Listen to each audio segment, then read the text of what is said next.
নিজেকে টেনে নিতেই যার শরীর কাঁপে, জীবনের ভার টানতে তাকে ঘোরাতে হচ্ছে রিকশার প্যাডেল, সমস্ত শরীর নিয়ে যুদ্ধ করতে হচ্ছে দারিদ্রতার জন্য।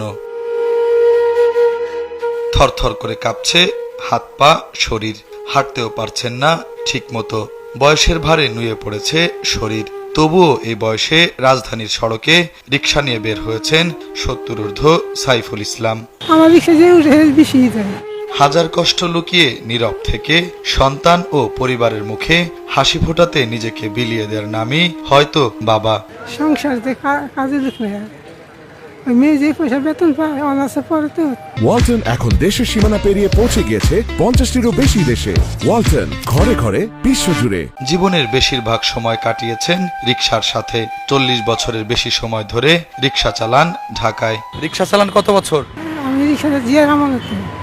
অসুস্থতা আর বয়সের ভারে ঠিকমতো কথাও বলতে পারেন না ৭০ বছর বয়সী বৃদ্ধ সাইফুল ইসলাম। পুরোবার নামলে বাইরে পুরোবার যা করে করবো, চেষ্টা করেছিলাম তো, চেষ্টা করার পর কথা মুখে মাঝে আপনার শরীর কাঁপে সবসময়, যদি ১০০ টাকা ওষুধই লাগে।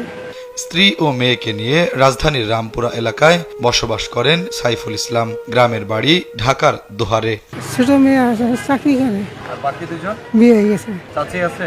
আছে। কষ্ট হয় না রিকশা চালান? কষ্ট তো হয়নি। পরিবারে নেই কোনো ছেলে সন্তান, রয়েছে ৩টি কন্যা সন্তান, যার মধ্যে দুজনের বিয়ে হয়ে গেছে।